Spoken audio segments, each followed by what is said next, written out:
Yeah. Well, next time I'll make one that fades out next time. But the point is, now I have less shit to edit. Smooth. Yeah. All right. So today we're going to talk about some shows. 2 shows, really. Couple of shows. We went to a super, like all prog and prog adjacent show. And then last night we went to a new music show with a guy I went to college with. And so, first of all, Protean Collective, who I'm sure we've mentioned before, was playing at DROM on Avenue A, which is conveniently located. I was like, I'm not going to tell people exactly where we live. Close enough. Right. It's convenient, shall we say. We live somewhere cool. We live somewhere cool and convenient, and we'll talk more about that in our upcoming Gent album. About this great neighborhood we live in. Oh yeah, there's gotta be a song about how the projects are across the street. Cause I got projects like literally across the street. Well, didn't this? Right, this used to be projects, but now it's like luxury projects? Luxury projects. Well, that's highly appropriate. Projects for white people? Exactly. And then across the street, though, there are still real projects. So I got to write a song about that. So we saw, so DROM used to just be this bar. I mean, I remember going there years ago. Yeah, it used to be the Rook. Okay. Right, so you would, you walk downstairs, so it's on A, right? Yeah. It's on A, like at like 5th and 6th, Yeah, something like there. that. And right, it used to be the Rook. It's this bar that's off the street. Like you walk downstairs, and then we were there all the time. And now, where the bar was is basically just Coat Check, and then behind that is where they have a bar and a stage, and it's like a decent sized stage. Yeah, and the room's pretty big, and the ceiling's like goes all the way up. Like it's because again you walk down the stairs, so you're below street level. The ceiling in the backstage part is like as if you had both that lower level and the actual street level room as well. It's really high. So yeah, I mean it sounds pretty good in there. We also when the sound guy decides to plug everyone in. Yeah, we also saw that. We also saw Ghost Note there on a previous episode, which was with Mono Neon, which is the Snarky Puppy side project. So same venue, a couple days apart. So Protean Collective was playing with. Here, I got the lineup. They were called like Earthside or something? I don't even remember what the bands were. No, Earthside was one of the leprous ones. Oh, see, they were the ones with the projector. Some other prog band. Okay, so I can remember these bands.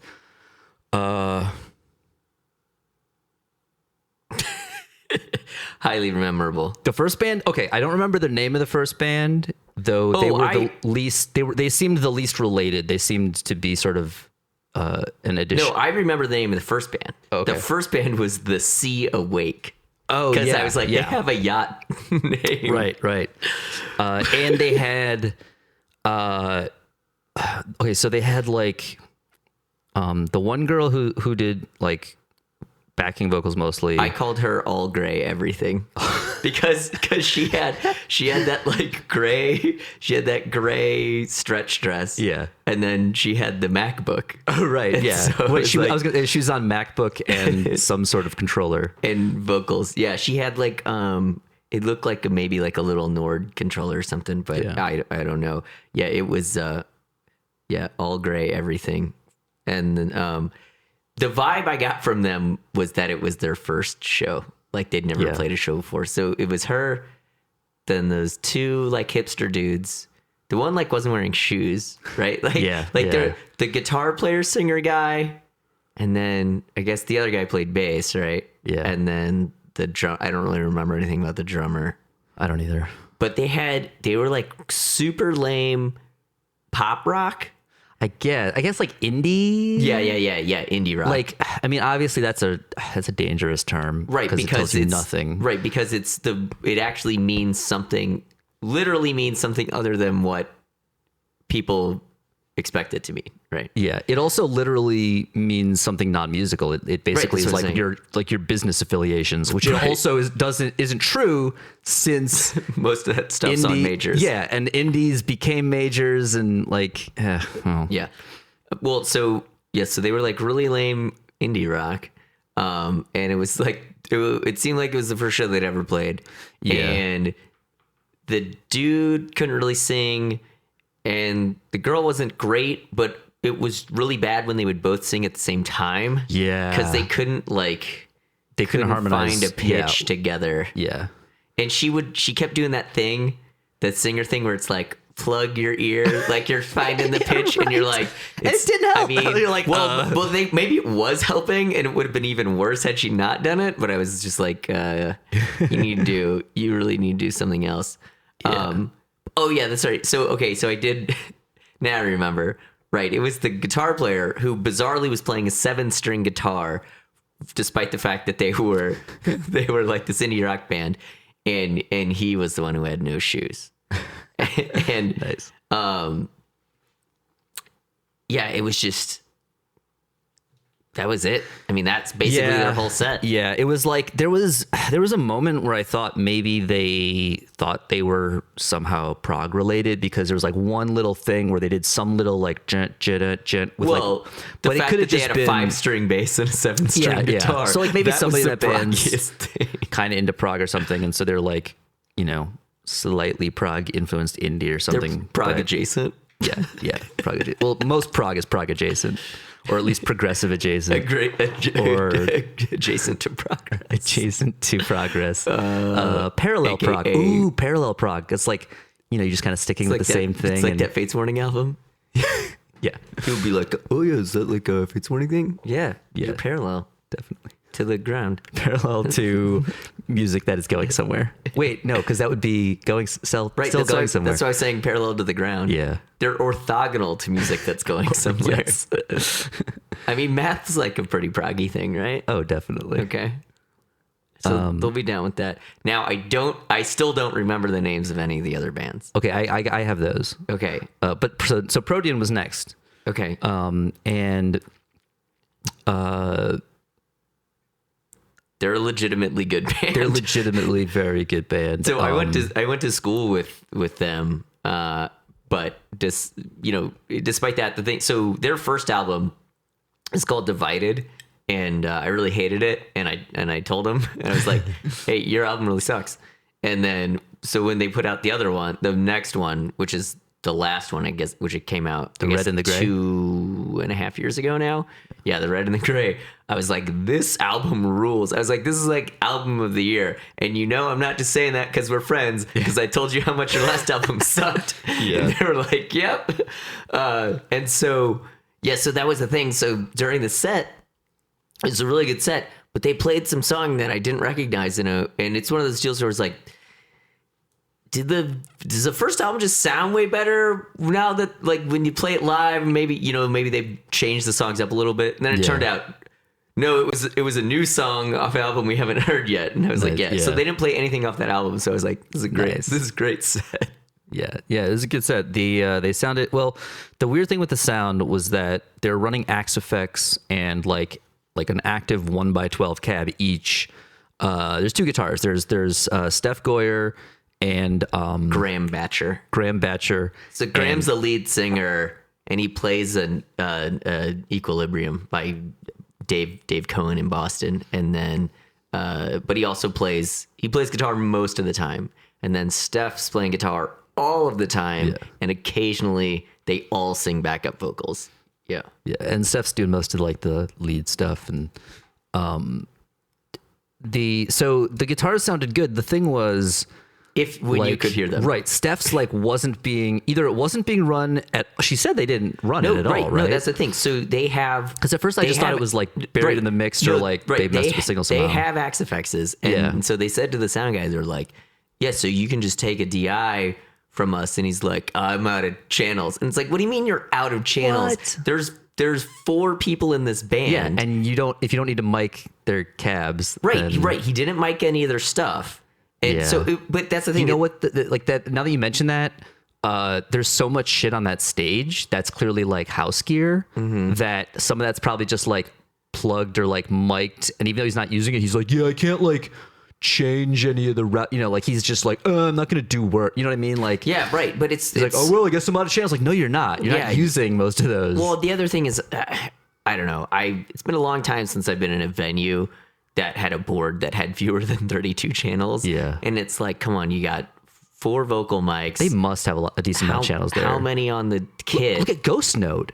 How many people were in Ghost Note? There's like 6 or 7 people in that band. Well, so that's the only explanation I can think of is he was like, well, the headliner sound checked and I've got all their stuff plugged in. Right? But even then, still, like, dude, you should have some channels. And the other thing is, like, just move those lines for like plus whatever. They were running Axe Effects and they were in the mix for them. So they were just like, plug in the Axe Effects into the same channel that you're using for that guy's Axe Effects. Yeah, it was just Anyway, that dude just didn't want to do any work. So it was like a Sunday. So what I did personally is I moved 5 feet to my left to where I was in front of Steph's cab, and I could hear. And then I was like, oh, this sounds awesome.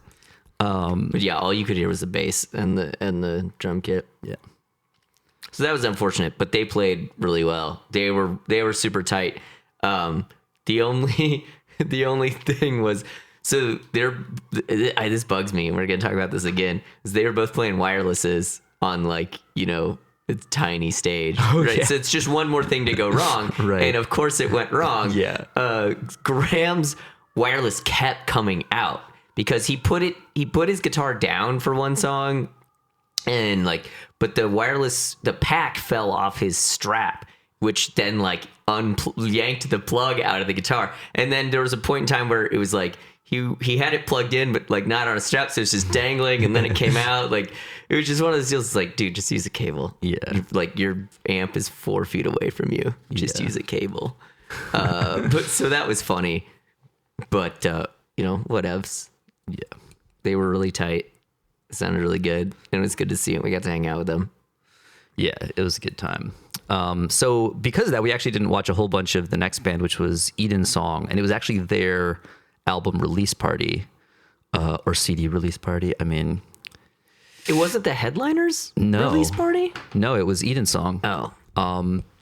But I think the headliner might be like the most established, or if they've maybe been around longest. What's the name of the headliner again? The headliner was Infinite Spectrum. Infinite Spectrum. Which our friend Kaya is friends with the keyboardist. Right.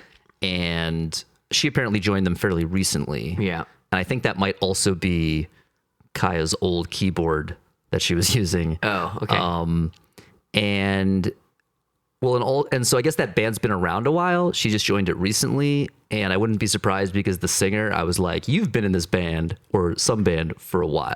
Well, the other thing was, I watched one of their videos when I was trying to figure out like how much of the show, like how I was going to budget my time that night. Right. And she wasn't in the band in that video. Yeah. So I was I think it's very recent. They sounded way different with keys. But yeah, it still wasn't good. So yeah, I actually don't remember Edensong at all. I only remember they had the bass playing The Hobbit. And that's that was his title. Prog Hobbit. Prog Hobbit. That's what this guy goes Which by. When we heard that, we were like, you said it, not us. Oh wait, you want to call yourself that? Oh, okay, sorry, I didn't. Because he was like sort of, you know, he wasn't like super short, but he was kind of like, you know, stocky. He was very Bilbo Baggins. He was very shaped. hairy. He had a beard, and he was very Bilbo Baggins shaped. And yes, it turns out he goes by Prog Hobbit. And they were a little bit like Ren Fair metal kind of thing. Like there's a little bit of that like like, you know, it's like it's not necessarily actually medieval music.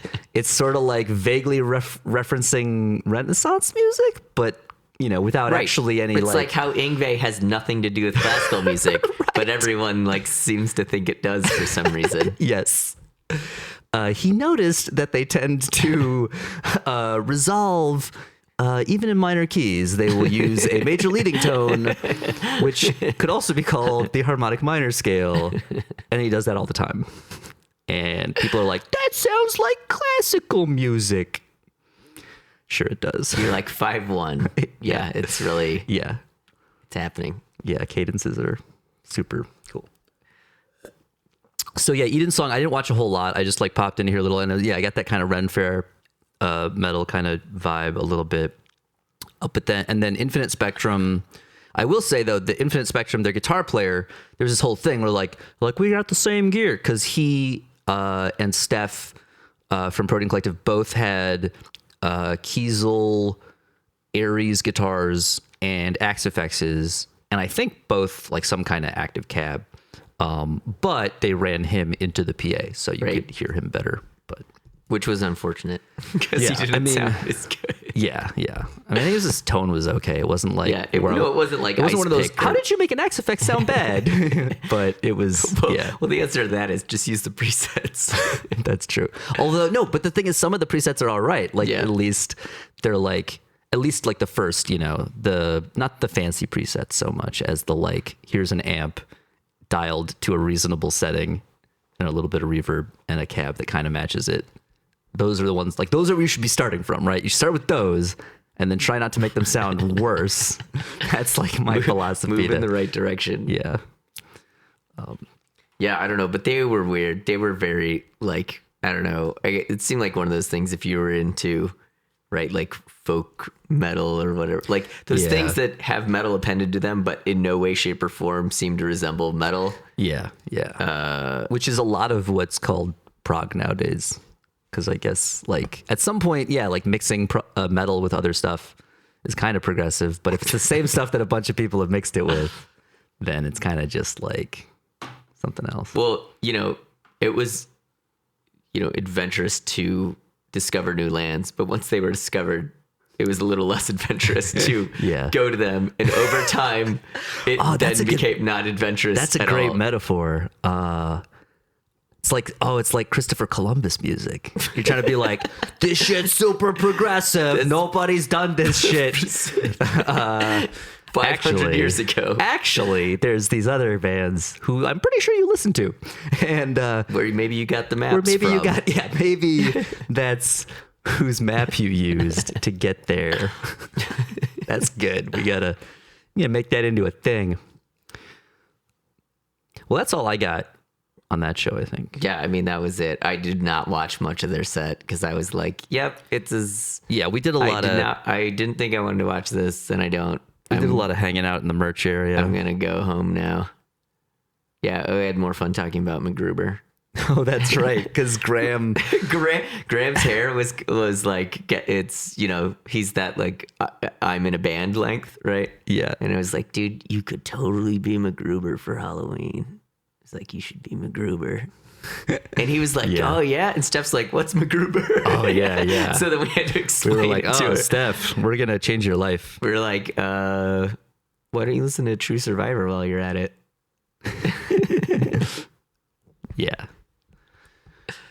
So I think that would be a good Halloween costume, though, is the MacGruber causing a distraction with the celery in his butt, right? Because you would just be naked and like holding your junk the entire night with a stalk of celery, and you just hop around, and you wouldn't be able, like, everyone. This is why it would be such a great costume, because A, the immediacy of it, but B, you can't even control your drinking. Like, someone has to pour a drink because you're holding your junk. So you're just like. And then if somebody starts to kind of give you shit about the costume, they're like, it's not really cool, whatever. Then you just go into that where he starts like, when they basically are like, you're off the case, MacGruber, and he tries to like beg them, and he's like, just tell me who to fuck, because he's basically like, you can fuck me whatever you want. You can fuck me and I'll fuck you, or just tell me who to fuck. And that's what you start reciting that when they're like, hey man, I don't think this costume's cool. Like, hey, whatever you want, man, just tell me who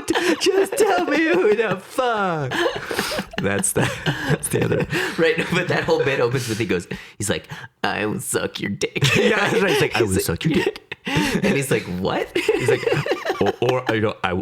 I will fuck you, or you can fuck me, or whatever you want. Just tell me who to fuck.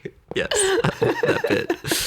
I gotta watch MacGruber. I forgot about that scene. We should just we should do like a retrospective. We should just watch MacGruber. Just have an episode where we watch MacGruber. Yeah.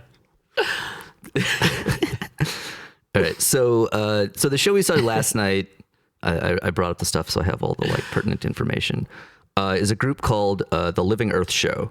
It's basically San Francisco-based ensemble that is essentially trying to find the other dude's name.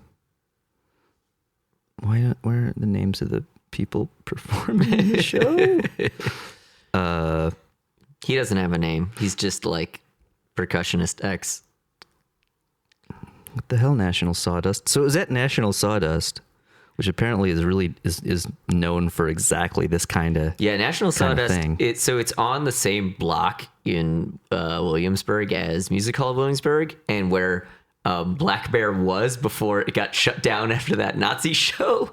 And it's like they mostly just have bizarre new, that's NU with an umlaut, music. And this was definitely, in their wheelhouse, in that it was bizarre new music. The best was, so when we were out front waiting for somebody, and the two randos walked up and like asked the door guy like what was going on, or like they were looking to eat actually. And he's like, yeah, we got food. He's like, but this is a venue. There's like, we're having a show tonight. And they're like, what kind of show is it? And instead of just being like, it's stuff that people question whether or not it's actually music, he was like, I wish I could remember what he said. Yeah, because they were all things that were like technically true, but very misleading. Yes, he was like, it's music. It's seated. Right. Right. No. Well, he said that because they were like, "Can we dance?" It was a couple. Yeah. It was a dude and his girl, and they were like, "Can we dance?" And he's like, "Well, it's a seated show." And I also think that might have been because they might have seen the name of the album they were releasing, I think, was dance music, because all the pieces in San Francisco, they had like a dance group choreograph them or something like that. So they were all meant for movement. And so I think they might have been like, oh, you can dance to it? And it's like, you can't? Nobody's going to stop you. Yeah. And we were like, you were like, right? we'll dance with you. I go, if you guys want to dance, we'll dance. But you have to start dancing first. Yeah. That's what I said to him. And then they were like, and they were kind of like, no, and then they were like, how much? He's like, $25. And they're like, see ya. Yeah. We're like, if you want to leave during it, just, let everyone know it's part of the performance. Right. They won't be able to tell. They won't be able to tell. Okay. So the Living Earth Show is Travis Andrews, who I went to the University of Wisconsin with for guitar, and we had guitar ensemble together, I think, a couple semesters. So he's a cool guy, and so that's how I heard about this, and I was like, I gotta see this because he's in San Francisco, and so he's doing hey, cool guy.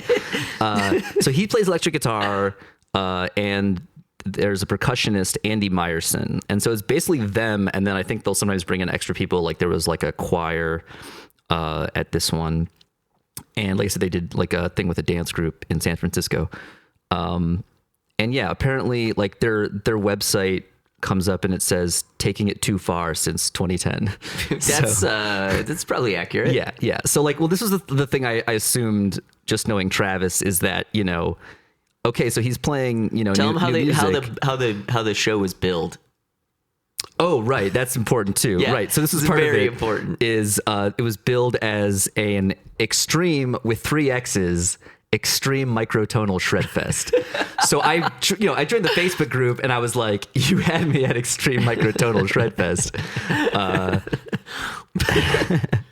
So what they do is they actually commission works mostly. Like they follow, current composers who they like, and then they commission pieces from them. And then I think every piece on this was from a San Francisco composer, though, right? I think so. They said something about that. They said, it was kind of weird the way they said it, though. They go, all these composers are from San Francisco. And it's like, well, no, they currently live there. Right. Because like one of them was Ken Wayno, who's a friend of mine because he went to Berkeley before I did. And he teaches at other Berkeley, at UC Berkeley. And I'm like, pretty sure Ken's not from San Francisco. Yeah. He lives there. But, yeah. yeah. So anyway, you were saying. Yeah. So, The extreme microtonal shredfest of it. Yeah. So that. Oh, I was gonna say, knowing Travis, like I know that even though he's playing new music, he's like aware of how people perceive it. He's fairly self-aware, so they're not gonna be like well, and it came through in the show too. They were like, from the beginning, they were like, all right, so you might enjoy this. They were very much like, yeah, buckle up. And like the last piece was Fernie Howe, which we've talked about on the podcast before, and apparently the other thing I noticed from their bio was that it claims that they kind of made their name by memorizing Fernie Howe pieces and performing them, which is funny because when it came up on the podcast before, it was under the guise of why would you even learn or like practice this when it's not you could play a bunch of wrong notes whether you're playing it wrong or right. Yeah, because it sounds more or less the same. There's no roadmap in Fernie Howe. There are no signposts. There's no roadmap.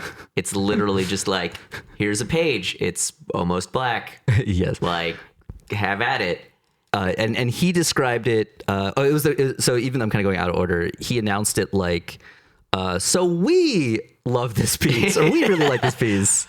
But he goes, people have commented that it sounds like breaking stained glass and then trying to put it back together, or a shreds video. Yeah. So for those of you who don't know what a shreds video is, they're like these things on YouTube where they'll take a music video and then they'll re-record the song.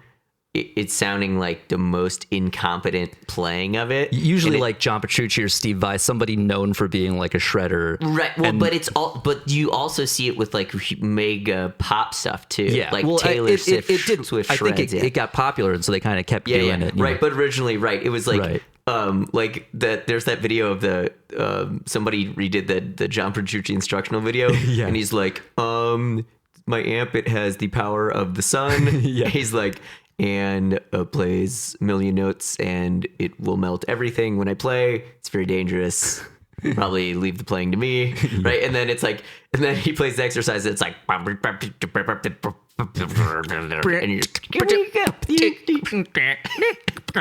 yeah. Which is a fairly good representation of what that piece sounded like. It really did sound like a Shreds video. Only much longer. Yeah. Luckily, it was not the longest piece. Yeah, it was only like 10 minutes. But no, the way they had structured the concert was weird because, I mean, it makes sense. So the first half were things that sounded like music. Like odd music, but still things that had sort of either a rhythm that was recognizable or a chord progression or melody or lyrics, right? Like elements of music. Like if you were to ask just someone who had no study of music, like what are the components of music? And they'd probably be like, chords, melody, rhythm. And you're like, yeah. Those are, so these things had those things, right? Including, so the first piece was the piece with the chorus. Okay. So I have the names and stuff. So, so the first section, so the first piece was, first piece said Jacob Cooper Pasturing 1, although that wasn't the sing-along one. Right. The first one was the like nursery rhymes. Right. Which was by Nicole Lize, Family Sing-Along and Game Night. Right. Featuring the Living Earth Show singers. So they had like a guest choir of like local people. Oh, that was the other thing. When we showed up and we were going to get seated, the guy said, he goes, "Are you here for the performance or something?" And I go, and we're like, "Yeah." And then I was like, "Wait, what else could we be here for?" Right. Because I was like, "Hold on. What else could we be here for?" And he goes, "Well, are some people here are in the chorus?" And I go, "Well, we have a bunch of music degrees. Like, it's like we could probably sing in this chorus. Like, what's up with that?" He's like, "Well, I'll leave it to the prepared people." And technically, I was in choir with Travis in college because the guitar players, I've talked about this before. You needed a big ensemble and small ensemble requirements. So small ensemble, you do guitar ensemble. Big ensemble, you can't join the orchestra. You can't join a jazz band and play classical guitar. You can't do shit. Right, so you have to do choir, but you can't be expected to be good at singing because you're a guitar player. Yeah. So you can't be like have to do an audition one. So there's university chorus, or as we like to call it, idiot choir, because anyone in the university who's just like, I like to sing and I was in choir in high school, like that's what you join. And there's like 5 guitar players in the back row of the tenor section just like making jokes and just being disruptive jackasses the whole time, and it was wonderful. Well, and the other thing is we saw the chorus members rehearsing out front before the, but at the time I didn't understand what was going on because they were rehearsing like row, row, row your boat. Right. And I was like, what the fuck? Because they're like, merrily, merrily, merrily, merrily. And you're like, what is going on? So, and then it all became clear. Yeah. A big part of that piece was like them singing a fairly, well-known song like that. And then kind of like, especially the drums rhythmically kind of stepping out of time with it and shifting and then almost becoming like a blast beat before going back to he kept doing this like double bass thing where I was like, oh, if that was just a little bit faster, almost like, and then be like, but he didn't quite get there. They had mention of like using blast beats in shows before, so I was kind of like not totally surprised by that, but I expected them to go a little further with it.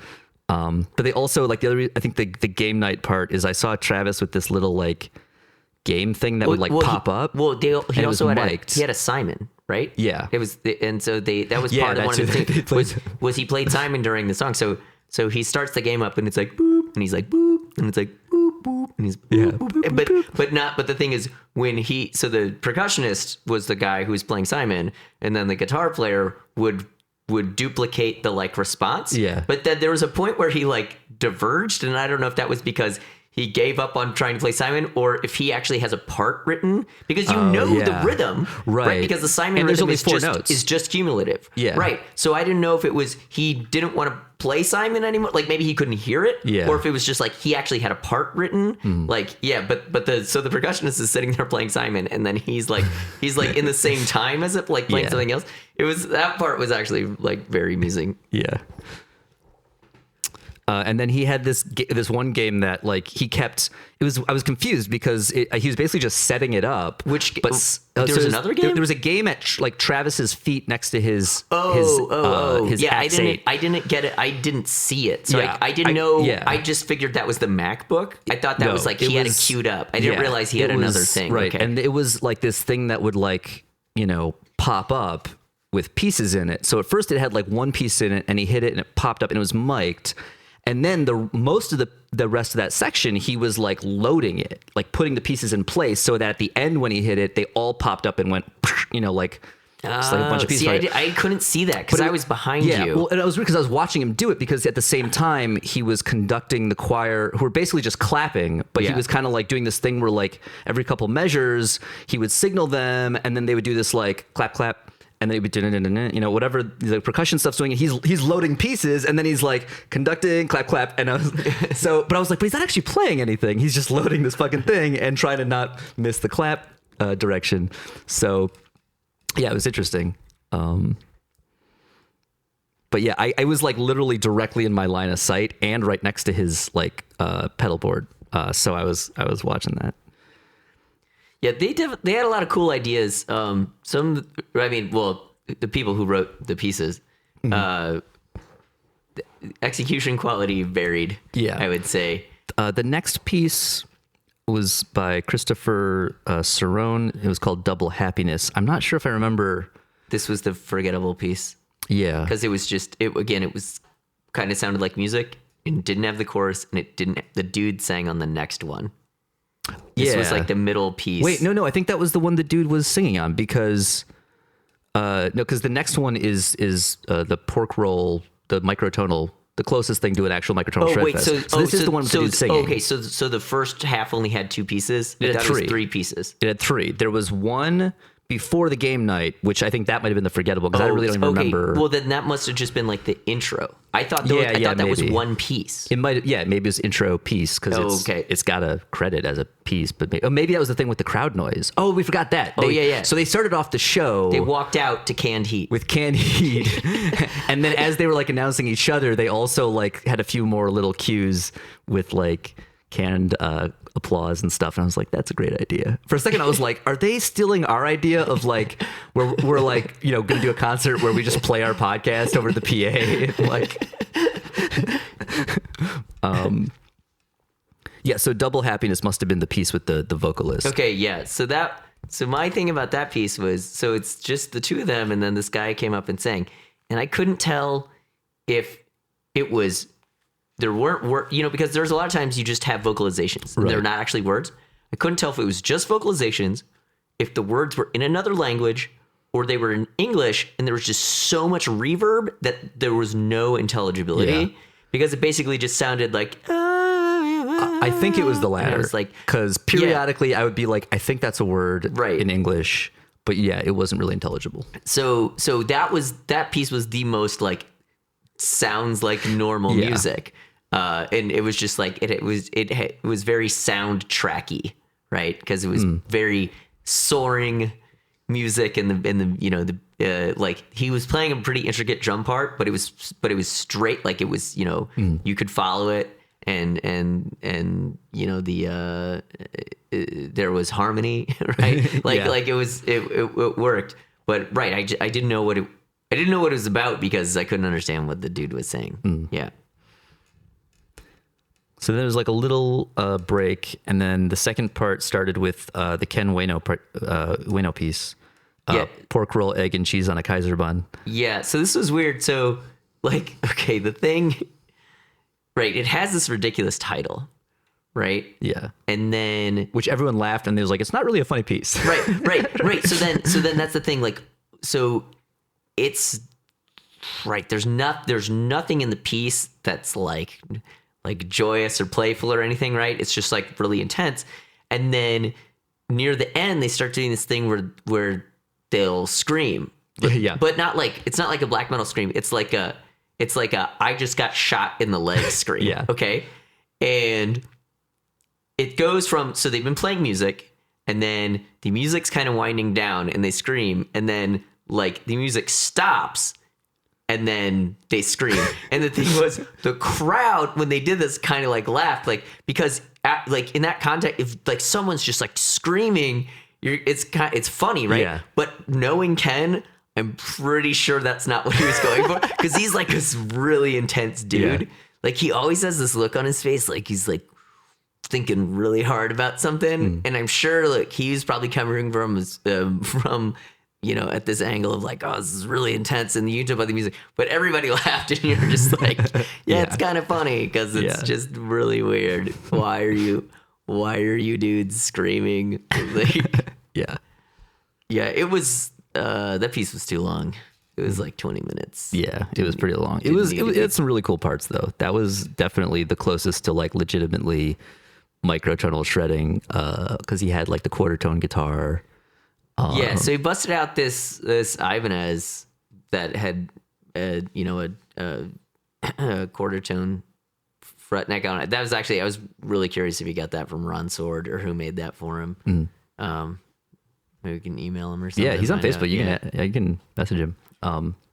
That's how I heard about this. Like, you know how like, you know, you have friends from like college or whatever, but like you're not sure if they're still following you because at some point everyone's just like, this dude doesn't say anything interesting, or I don't know, you know, whatever. Well, it's like just we live in other places. Right, I don't need you crowding up my feed because I really just want to know what's going on in New York. Exactly. And like, and Travis, like he doesn't, and I mean, it's also hard to tell because, you know, you don't know what the algorithm is doing as far as like, sometimes people will just disappear and you're like, are they not posting? Or is Facebook just like, you clearly aren't interested in that? And I was like, actually... Facebook. Like, you don't know me. You don't know me, computer. You don't know Facebook. So like I've occasionally seen him post about this group, and so I'm like, oh, that's cool. Like he's doing stuff you would expect someone to do who went through music school and didn't necessarily want to play classical guitar because he'd always been into metal and stuff, but like was into the stuff you encounter in music school, which is new music, and you know, at some point you end up going to, for whatever reason, either because you have to play in one, or you know somebody who's doing a recital and they have a piece in it. You know, you get exposed to that stuff, and some people are like, "Oh, this is the cool, most interesting music ever," and some people are like, what the fuck is this shit? And I was kind of in the middle where I would be like, okay, that was interesting. But like at some point, I've always had a thing about like, yeah, I'm into really cool, interesting music, but I also fully understand there are certain things that the average person just doesn't want going in their ears. And they're just like, why am I going to like, it's like, yeah, but you got to like, you really got to give it a chance to soak in so you can get it. It's like, you don't though. Yeah, right. You can, but if you don't hear anything there that you think is going to pan out, you don't have to at all. It's a calculated risk. It was like we were talking about the Stockholm syndrome, especially with like the Fernie Howe. Yeah, so we'll get to that. So then the next piece was I wrote this down. I called it Blair Witch Project the musical. Yeah. So it's by just give me the credits quick. It's by Luciano Cessa. It's called Inkless Imagination 8 for Jeffrey Hartman, parentheses, the boy of Winander. And it was the set. It was I think they said it was Wordsworth poem, and it was setting that text. But the weird thing was that they read the text first, which is good because you couldn't hear it the rest of the time. Yeah. Because they didn't really recite it into microphones when the text actually came up in the piece. And then the piece was like, they turned off all the lights.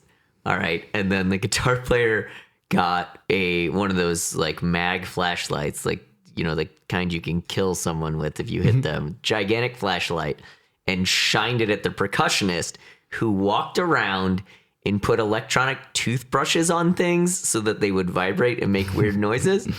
And so, like, a lot of time, most of the visual information was not actually in him shining the flashlight on him, but like the silhouette that was created by that. Yeah. Especially when they went up into the balcony where we could not see them, and all you could see was the shadow. There were like stations throughout the room. Right, it was stations of the cross of the Blair Witch Project, the musical. Yes. Which, I mean, in one way, it was like, okay, so you get kind of a surround sound effect, right? Because stuff coming from different directions. They also had, or at least I saw Travis put on like these jingle bells, so that as they walked around, it made like, it sounded like Santa was performing the piece. Or some reindeer. Yes.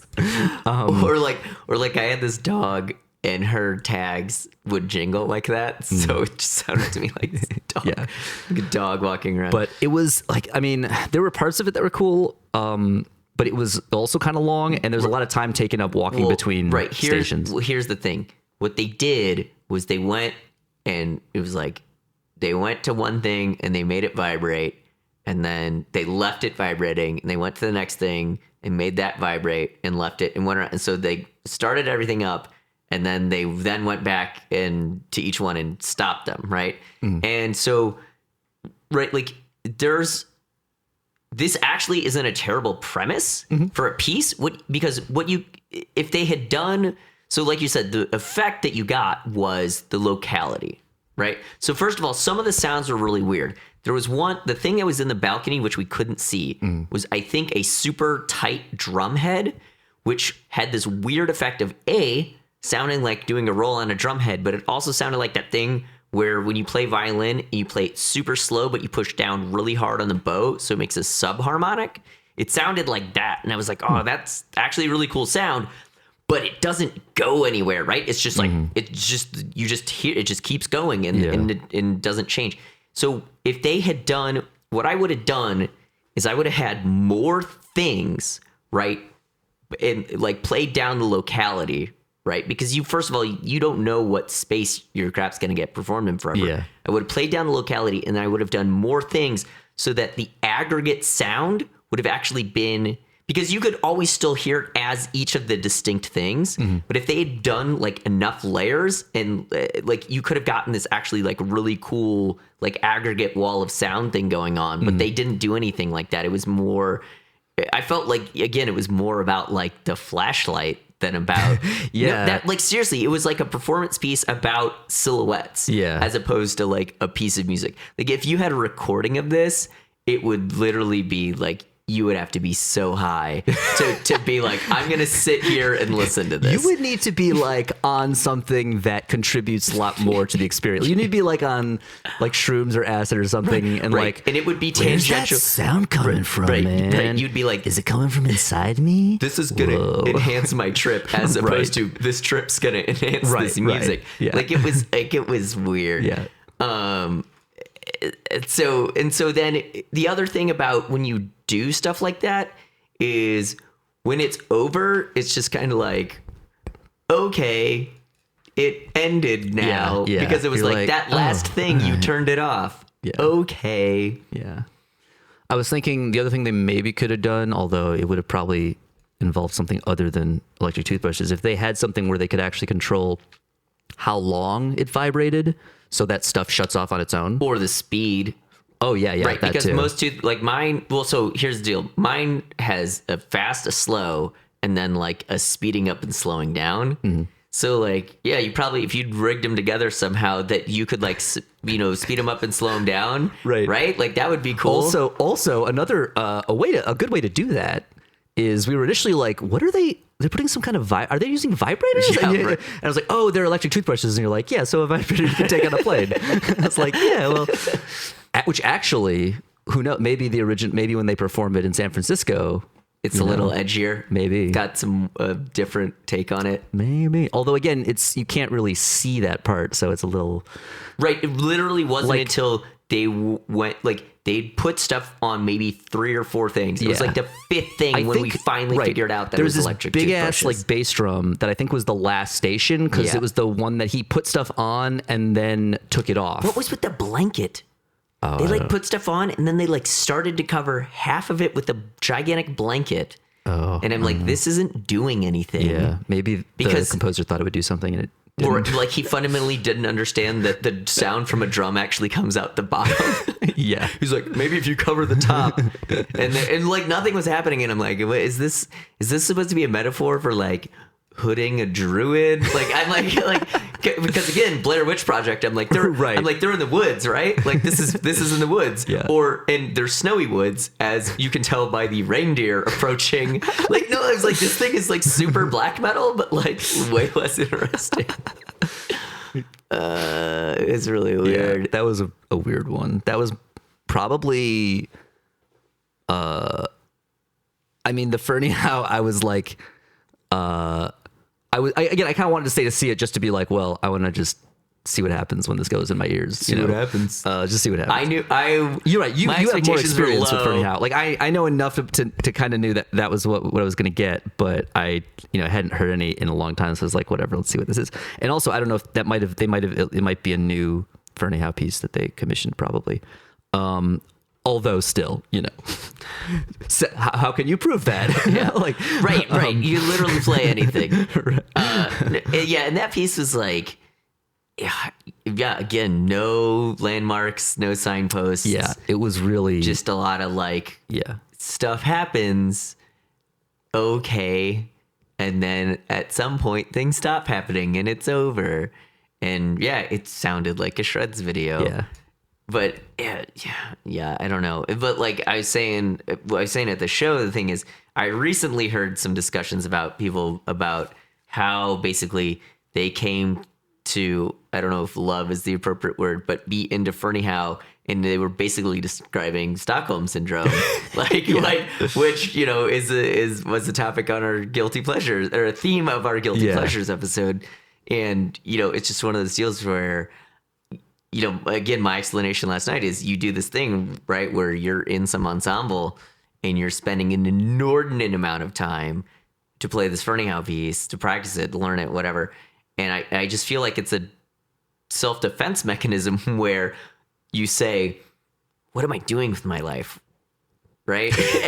and so, so in order to feel like you did not just waste an inordinate amount of time to play some total fucking bullshit, you end up being like, you know what? Now that I think about it, this is actually amazing and totally not a waste of time. Because I don't get it. Yeah. I've literally never met anyone who didn't play Fernie Howe who enjoyed it.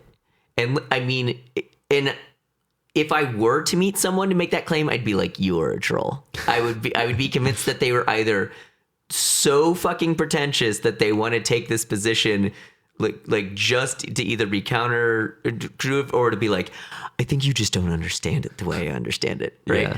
Yeah. But if anyone tried to make those arguments, I'd be like, why are you trying to troll me, bro? Yeah, like, this is not cool. It's the other Stockholm Syndrome comparison that I recently stumbled on was this article that I shared where somebody was basically trying to defend Young Thug, and their entire premise was that how they got into Cannibal Corpse. And it was interesting because, okay, so first of all, there's the obvious metalhead response, which I like, part of which is valid and part of which is, metalheads being dipwads and just like, yeah, you don't get metal, bro. But in this case, it was like, I don't think you listen to metal, like, at all, other than you got into this one Cannibal Corpse album once. And that was the story, was basically, I got this Cannibal Corpse album because I used to listen to a bunch of metal, and somebody was like, yo, Cannibal Corpse is great. So I got this album, and like the lyrics are all, sort of horrific and violent, and the vocals are incomprehensible and harsh. But after I listened to it for a bunch of time, I was kind of like, I like this now. Like, that was the thing. There was no real like explanation of the merits. It was just their entire thing was, their premise was, if you certain music or certain art, you have to give a chance so that you can sort of absorb and understand what's going on. And while I think that is true in some cases, I don't agree that if you immediately hear it and you just can't stand what you're hearing, that you're probably going to find anything by like forcing yourself to keep listening to it. Right. Well, it's also based on, this is biology, right? Yeah. So when you just look at how music taste is cultural, right? Yeah. It's essentially, and also we know that music is a pattern recognition exercise, that when you recognize the patterns, it sets off the reward center in your brain. Yeah. And so that's the thing, is you grow up listening to stuff, and then most people just, it's like, I know that. And then they hear it and they're like, that's familiar. That's familiar. and so, but you can do that. You can train your brain to do that. And if you just, provided something does not like cause you to have a seizure upon hearing it, or, have an intense pain in your ear because it's way too loud, like, you can train yourself to do this with anything, and you'll eventually be like, that's familiar. Yeah. Even if it's harsh, unintelligible noise. And so the thing is, like, he's making this argument that I've heard so many times from metalheads, because extreme vocals were, for the longest time, the big factor in, like, whether or not something was death metal. Yeah. And it's, at some point, that started to become ridiculous, because there started to be death metal that if you took away the harsh vocals, you're like, this is butt rock. This is like... Well, and tons of stuff that's half and half. Like Mercenary. Yeah. Oh, yeah, exactly. So, but anyway, but this particular example was the worst, because it was like, first of all, it's Cannibal Corpse. And there are so many examples of music with harsh vocals that absolutely fit what he's saying, where it's like, you give it time, there's complexity, there's interesting music, there's maybe even interesting things in the harsh vocals. Like, there are some people who do harsh vocals that are kind of intelligible. Like, you can pick out some lyrics. Like Dan Swano. Yeah. And so... But I was like, you picked the worst example. A Cannibal Corpse? Like, no, there's no special magic secret hiding there. And that was his whole defense versus Young Thug. And I'm like, so what it sounds like is you don't understand metal or hip hop, and you're just really big to jump on board with like, no, like, this is actually cool. You just got to give it shit. Because that's what everyone's saying about Young Thug and Future and the whole like mumble rap thing. People are like, no. You just don't understand. They're taking rap to a place where like, it doesn't matter if you understand the words or if the words are dumb. They're like, if yacht rock's on a boat, trap is underwater. Yeah. Just what was that other thing? Was it somebody? Just record a whole album of us shouting underwater. So it's like, yeah. What was that thing last night about somebody went to see Future? And it was like all white people. Yeah. So this Colombian girl I know, she was like, yeah, my sister went to see Drake and Future, and she was like, it was all white people. And it was like, yeah. Well, that was like, I watched this thing there's this great Vice series on trap, it's especially great because they found the whitest dude on the fucking planet. Like, this dude is like, if you're like, draw me a cartoon of a white nerd, it looks like this guy.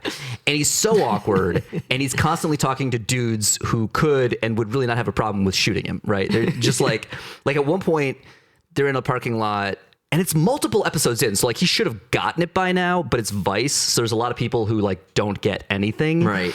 And so although he's obviously into hip hop, but at some point, somebody, like, you know, something goes down, there's a shooting, and then, like, it calms down, or it's like a few blocks away or something. And he goes to this dude and he's like, yo, do you know what happened? Like, do you know, like, who got shot? Like, or like who shot him? And he was like, what? Like, the dude, Right, like, despite, like, as he's like, you know, he's super high, he's, you know, smoking a joint and who knows whatever else he's got. But the dude, like, is simultaneously, like, the dude had enough of a sense of humor that he just laughed at him like, are you fucking kidding me? Do you not understand that you are attempting to make me snitch right now? Right, Like, that is yeah, the thing. yeah. Do you understand the basic functions of our culture? Right. We was out of town. Right. I don't like, know anything about that because we was out of town. Do you know who did the shooting? Do you happen to know? Motherfucker. Do you happen to know any details of any crimings that may have happened? So, do you know maybe who is responsible for crimes around here? Like what? So yeah. So I was just like, anyway. So, but the interesting part about the trap scene was the take on it was partially that they circumvented the music industry by generating their own scene, and that they don't need any outside like advertising or whatever. Like the whole idea that they're like it's basically this Atlanta trap scene selling to the Atlanta trap scene, right? And that's true to a degree, but not anymore, because these dudes got super famous, and you can't be super famous and like your OnlyFans are in Atlanta, right? Yeah. Like that's not how that works. And usually what it is that the white people decided you're cool, and now there's all these young white people who are like, yeah, future or trap life, or and you're somebody, like, what? Or somebody was like, we can monetize this. Right, exactly. Yeah, right. Somebody was like, this is the next new thing. And that's that was the whole thing about like hip hop in the early 90s, right? Was all these suburban white kids all of a sudden exactly. were like Snoop and Dre or Master P or whatever. The whole history of hip hop was is like, what? But when shit gets really big, it's because you got those suburban white kids on board. You got that suburban white kid money. Yeah, exactly. You got that disposable income. So similar to that, there's a whole lot of white people defending mumble rap these days. And I'm pretty sure it's the result of Stockholm Syndrome and just like, I like the new cool thing too. Yeah. I love music about selling drugs and making drugs and buying drugs. I can relate to all of this. Speaks to my experience. Yeah. So, Fernie Howe. Fernie Howe speaks to my experience of being around pretentious bullshit at conservatory. Exactly. Oh shit! That should be if I had like a bizarre new music radio show. Yeah. My DJ name could be Fernie Howe? Yeah. Fernie Howe? Yeah. You just do like a tribute piece where you just like play like random guitars. Like, I wrote a guitar piece as a tribute to Fernie Howe, and then you just play whatever the fuck you feel like. I feel like the thing is, I feel like Fernie Howe is now antiquated because of the Black MIDI scene. Oh, yeah. To me, that's like a good point. That's like the thing. Yeah. Right? And Fernie Howe feels half-assed. Fernie Howe feels like an elaborate joke to get people to waste their time, because like the Black MIDI scene is first of all, much more effective expression of that sentiment. Yeah. And it requires wasting no one's time. No, because you don't have to fucking learn it. Yeah. Just the synthesizer plays it. But it's the same effect. See, then this is the thing again, like why I always cite Xenakis, right? Because Xenakis is like essentially piano concerto. I'm probably saying this wrong because I don't speak Greek, but I think it's called Sinify. The piano part's notated across 10 staves, and it says play as much of it as you can, right? He's polite enough to be like, okay, no, I understand. Like, you can't actually play this. So the point is like what happens when you try to, and that's the same thing with the Black MIDI. It's like your computer can't actually synthesize all these notes in the time frame. And so it's going to do some weird thing where it's neither all of them nor a subset. It's this weird side effect that happens when you try to do something you can't. And like, so I feel like Ferniehow wasn't even, that was a dead end. Ferniehow was a dead end. Xenakis was the path to the future. Via MIDI.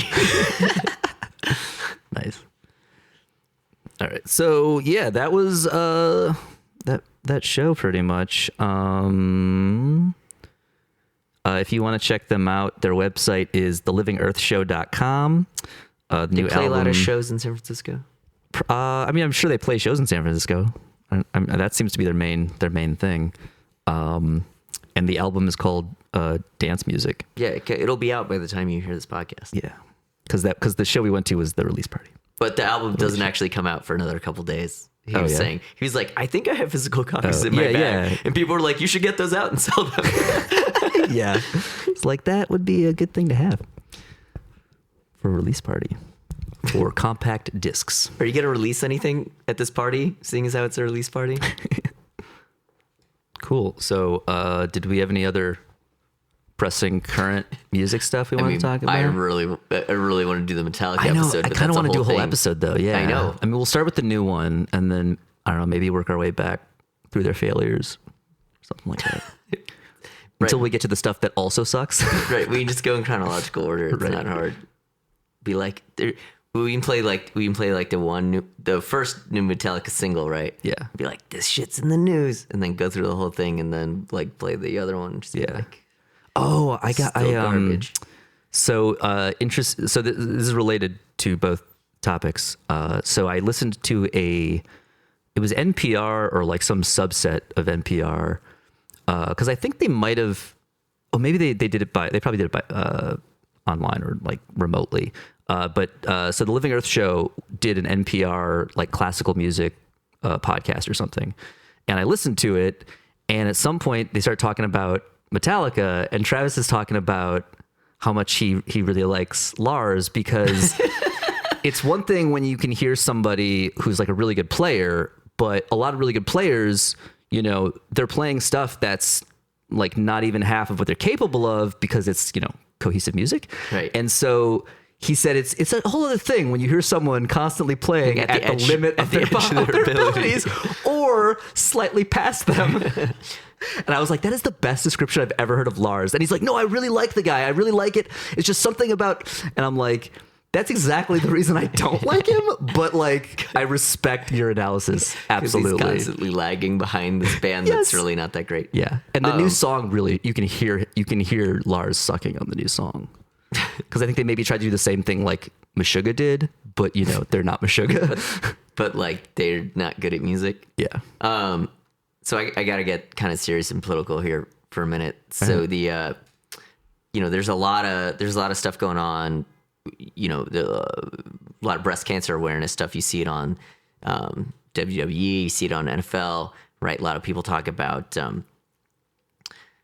is the NFL actually doing this to raise awareness, or is it one of these things where they're trying to soften their image and sort of seem more palatable, despite the fact that this is like inherently a really violent thing, and you end up with CTE and stuff?